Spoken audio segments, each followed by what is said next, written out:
जय सिया राम।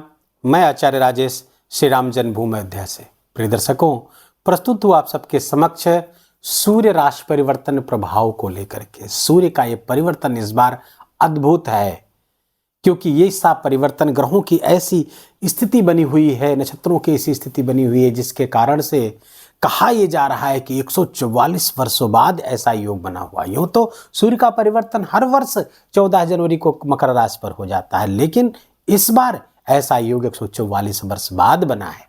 हम सबको इसका लाभ लेना चाहिए।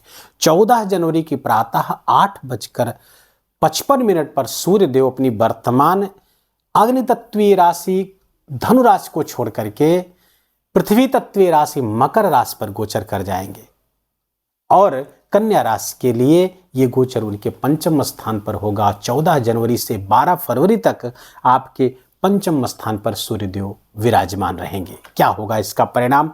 ये वीडियो आपके चंद्र राशि पर आधारित है। यदि आपको अपनी चंद्र राशि नहीं पता है तो अपने प्रचलित नाम के आधार पर इस वीडियो को देखिएगा।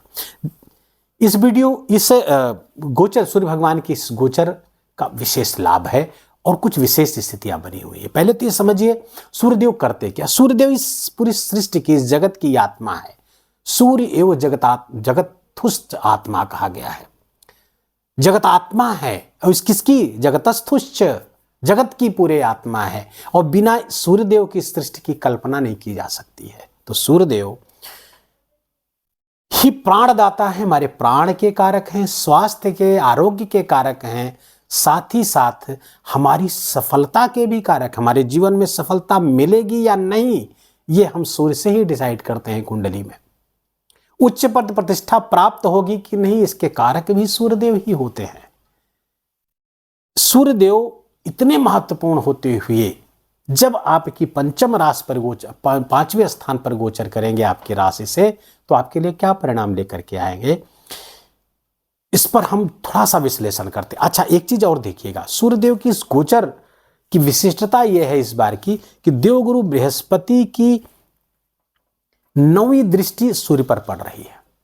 सूर्यदेव यहां गोचर कर रहे हैं तो 7वीं दृष्टि से यहां देखेंगे, तो 9वीं दृष्टि से यहां देखेंगे, तो गुरु की दृष्टि से सूर्य बहुत महत्वपूर्ण होगा। और ध्यान रखिए, देव गुरु बृहस्पति और सूर्य में नवम पंचम राजयोग बन रहा है। सूर्य से पंचम देवगुरु बृहस्पति गोचर कर रहे हैं और देवगुरु बृहस्पति से नवम सूर्य गोचर कर रहे हैं। और एक बहुत महत्वपूर्ण बात कि दोनों ग्रह त्रिकोण में गोचर कर रहे हैं, जिससे नवम पंचम राजयोग बना हुआ है वो और भी ज्यादा फलदायी हो गया, क्योंकि दोनों त्रिकोण में विराजमान है।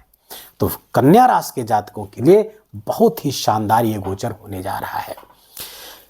कन्या राशि के जातकों के लिए सूर्यदेव द्वादश स्थान के स्वामी हैं, फॉरेन के स्वामी हैं। तो ऐसे जातक जातिकाएं हमारी जो फॉरेन जाने की इच्छा रखती थी, उनके लिए समय बहुत अच्छा हो गया। ऐसी स्किल का डेवलपमेंट आवश्यक हो गया। सूर्यदेव जो संकेत कर रहे हो मैं आपको बता रहा हूं, ऐसी कुछ स्किल आपको डेवलप करनी चाहिए जिससे आपको विदेश जाने की संभावना आपकी प्रबल हो जाए। जो फॉरेन जाना चाहते हैं उनके लिए बहुत अच्छा है। खासकर ऐसे लोग जो शिक्षार्जन के लिए, विद्यार्जन के लिए, स्टडी के लिए फॉरेन टूर पे जाना चाहते हैं, उनके लिए बहुत अच्छा समय है। इस बीच वो जा सकते हैं। दूसरे, सूर्यदेव यहां पर बैठ करके आपके ज्ञान के भाव को प्रकाशित करने वाले हैं। शिक्षा से जो लोग, कन्या राशि के जो लोग जातक जुड़े हुए हैं, उनके लिए बहुत अच्छी स्थिति बनी हुई है। शिक्षा से उनको विशेष लाभ होता हुआ दिख रहा है। संतान से लाभ विशेष होता हुआ दिख रहा है। संतान के भाव को भी प्रकाशित करते हुए सूर्यदेव दिख रहे हैं। लेकिन जिनकी संतान पैदा हो चुकी है उनकी बात हो रही है। जिन हमारी माताओं बहनों ने गर्भ धारण किया है उनके लिए सूर्य की स्थिति अच्छी नहीं है, क्योंकि सूर्य भी यहां पर आपके गर्भ को नुकसान पहुंचा सकते हैं। थोड़ा सा सावधान रहने की आवश्यकता है। एक उपाय आप यहीं पर नोट कर लें कि अखिल विश्व गायत्री परिवार से संपर्क करके किसी कार्यकर्ता से आप गायत्री मंत्र लेखन की पुस्तिका मंगा लीजिए और लाल पेन से सुबह दोपहर शाम एक एक पेज गायत्री मंत्र लिखिए। ये बहुत बड़ी सुरक्षा कवच का काम करेगा। न केवल आपका गर्भ सुरक्षित रहेगा, बल्कि गर्भ में सुरक्षित आपका शिशु न केवल स्वस्थ होगा बल्कि तेजस्वी होगा, पराक्रमी होगा। एकदम गारंटीड है। हजारों लोगों पर आजमाया हुआ ये प्रयोग है। इसको जरूर करिएगा, अन्यथा जो शुरुआती गर्भ है उसमें नुकसान पहुंच सकता है। तो सूर्य यहाँ पर कई दृष्टियों से आपके लिए लाभकारी हो गए। सबसे बड़ी बात यहाँ पर सूर्यदेव की जो दृष्टि होगी वो आपके लाभ स्थान पर पड़ रही है, इनकम के स्थान पर पड़ रही, इच्छा पूर्ति के स्थान पर पड़ रही है। तो आपकी डिजायर्स पूरी होंगी, इच्छा पूरी होगी, आपके लाभ बढ़ने वाले हैं, इनकम बढ़ने वाले हैं, आपके इनकम के स्रोत ज़्यादा हो सकते हैं। और देवगुरु बृहस्पति यहाँ पर जब दृष्टि करेंगे सूर्य, तो देवगुरु बृहस्पति की भी ऊर्जा लेकर के सूर्य देखेंगे आपके इनकम को, तो विशेष लाभ की स्थिति होती हुई दिख रही है। प्रमोशन आदि की संभावना यहाँ पर बढ़ाते हुए दिख रहे हैं। कोई प्रमोशन अगर आपका ड्यू है तो वो इस बीच होने की पूरी संभावना होती हुई दिख रही है। सूर्यदेव की 7वीं दृष्टि से आपके लाभ की स्थिति बनती हुई दिख रही। थोड़े से खर्चे शिक्षा पर आपके होंगे, संतान पर कुछ खर्च आपको करने पड़ सकते हैं, संतान और शिक्षा पर व्यय हो सकता है। प्रेम संबंध के लिए सूर्य का गोचर बहुत अच्छा नहीं कहा जा सकता है, तो वहाँ पर तनाव पैदा होगा, संबंध टूट सकता है, ब्लॉक हो सकते हैं, कुछ भी इस तरह की घटनाएं हो सकती है जहाँ पे कम्युनिकेशन का गैप हो जाए।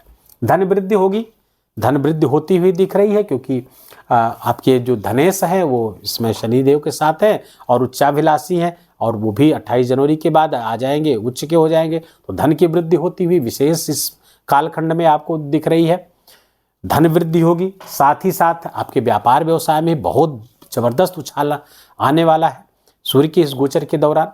तो कुल मिलाकर के कई तरह से आपको लाभ ही लाभ की स्थिति बनती हुई दिख रही है। थोड़ा और सूक्ष्मता से अगर इसको समझें तो श्रवण नक्षत्र, हम थोड़ा नक्षत्रों पर चलते हैं।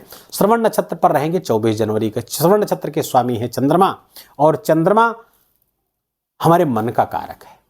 सूर्यदेव जब चंद्रमा के नक्षत्र पर जाएंगे तो हमारी मन की क्रिएटिविटी बढ़ा देंगे, नए नए आइडियाज आने, और यहाँ पर बैठे हैं चूंकि आइडियाज के स्थान पर ही बैठे हुए, नए नए आइडियाज आएंगे, नई नई स्किल सीखने का आपका मन करेगा, कुछ नई चीज़ सीखे, कुछ नया कार्य करे, कुछ बड़ा करने की सोचें। ऐसे और इसी कारण से आपकी फिर आमदनी में वृद्धि होती हुई दिख रही है, इनकम में वृद्धि होती हुई दिख रही है। ये जबरदस्त गोचर सूर्यदेव का श्रवण नक्षत्र पर होगा। श्रवण नक्षत्र के बाद 24 जनवरी से 6 फरवरी के बीच में मंगल के धनिष्ठा नक्षत्र पर आएंगे, जिसके रूलिंग प्लेनेट है मंगल देव।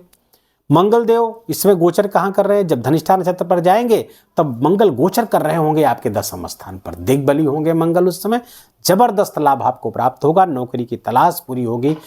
ऐसे कन्या राशि के जातक जो नौकरी का प्रयास कर रहे हैं, नौकरी ढूंढ रहे हैं, उनको विशेष लाभ। जो नौकरी कर रहे हैं, नौकरी में पदोन्नति की संभावना बढ़ने वाली है। नई नौकरी के लिए प्रयास कर रहे हैं तो नई नौकरी मिलती हुई यहाँ पर दिख रही है। और आपके जो बिजनेस है भूमि से जुड़े हुए, भूमि उसमें विशेष लाभ की स्थिति होती हुई दिख रही है। भूमि से जुड़े जो प्रोजेक्ट हैं वो आपके पूरे होते हुए दिख रहे हैं, उसमें बड़े लाभ, भूमि भवन वाहन सब का लाभ होता हुआ दिख रहा है। जमीन की खरीद फरोख्त से आप जुड़े हो, वहाँ से लाभ, ठेकेदारी के कार्यों से लाभ, लीगल एडवाइज़र है आप, लीगल प्रोफेशन से जुड़े हुए हैं, मेडिकल प्रोफेशन से जुड़े हुए हों, उन सब को विशेष लाभ, और सेना मिलिट्री फोर्स से आज से जुड़े हों, उन सब से विशेष लाभ होती हुई दिख रही है। सेना मिलिट्री फोर्स की आप तैयारी कर रहे हैं, वहाँ पर आप नौकरी जॉब लगने की संभावना इस बीच बहुत ज़बरदस्त बनी हुई है 14 जनवरी से लेकर 12 फरवरी तक।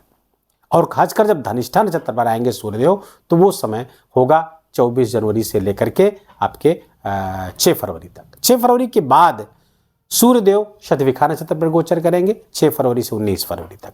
वो नक्षत्र है, शतभिखा नक्षत्र के जो स्वामी हैं वो हैं राहुदेव। अच्छा, राहु के नक्षत्र पर जब सूर्यदेव जाएंगे तो राहु को देखना हो कहाँ गोचर कर रहे हैं। राहु आपके सप्तम गोचर कर रहे हैं। सूर्यदेव जब उस नक्षत्र पर पहुंचेंगे तो गृहस्थ जीवन की समस्याओं को बढ़ाने वाले होंगे। जीवन साथी के साथ तू मैं कुछ कला का वातावरण गृहस्थ जीवन में आपके हो सकता है। पहले से कोई डाइवोर्स वगैरह का केस चल रहा है तो वो यहाँ पर फाइनलाइज हो सकता है। तनाव की स्थिति बढ़ सकती है, या जीवन साथी से दूर आपको रहना पड़ जाए, बातचीत बंद हो जाए, ऐसी कुछ स्थिति बनती हुई दिख रही है। और ये स्थिति तब और ज़्यादा बली हो जाएगी 28 जनवरी के बाद, जब शुक्र भी राहु के साथ जुड़ जाएंगे, तब समस्या ज़्यादा जटिल होने की संभावना है। इस समय थोड़ा सा बचाकर, थोड़ा संभाल कर रहने की आवश्यकता आपकी रहेगी। इसके लिए उपाय करने होंगे। उपाय क्या है? सूर्य भगवान का उपाय पहले तो बहुत आवश्यक है। सूर्यदेव के आने के पहले अर्थात सूर्योदय के पहले बिस्तर छोड़ दें, उगते हुए सूर्य का दर्शन करें। ना नहाए हों तो भी आप उगते हुए सूर्य का दर्शन करें। मॉर्निंग वॉक पे निकले हों, खड़े होकर के सूर्य भगवान का दर्शन करें। मन ही मन गायत्री मंत्र का जप करते रहें। यदि नहा सके तो सूर्य भगवान को अर्घ दें। गायत्री मंत्र का जप करें, आदित्य हृदय स्तोत्र का पाठ अवश्य करिए, जिससे आपको विशेष लाभ प्राप्त होगा। यहां पर जब राहु के नक्षत्र पर आएंगे सूर्यदेव, तो उस समय वरुण गायत्री मंत्र का जप आपके लिए लाभकारी होगा। ओम जल बिंबाय विद्महे नील पुरुषाय धीमहि तन्नो वरुणः प्रचोदयात्, इस मंत्र का जप आपके लिए कब से कब तक, 6 फरवरी से लेकर 19 फरवरी के बीच जपना अत्यंत अनिवार्य है, अन्यथा समस्याएं पैदा हो सकती हैं। वीडियो को यहीं विराम देंगे। वीडियो आपको अच्छा लगा हो, आपके काम का लगा हो, मेरा बोलना आपका सुनना दोनों सार्थक हुआ हो, तो कृपा करके वीडियो को लाइक करिएगा, अपनों के साथ शेयर करके उनको भी इसका लाभ दिलाइए। कमेंट बॉक्स में जाकर के भगवान का नाम लिखना बिल्कुल भी मत भूलिएगा, मेरा विशेष निवेदन, विशेष आग्रह आपसे। चैनल पर नए हैं तो इसको सब्सक्राइब कर लीजिए, बेल आइकन की घंटी दबा लीजिए, और प्लीज़ अपना बहुत बहुत ख्याल रखिए, अपनों का ख्याल रखिए, और धरती के भगवान माता पिता की सेवा करना बिल्कुल भी मत भूलिएगा। उनकी खूब सेवा करके उनका आशीर्वाद लीजिए। जय जय सिया राम।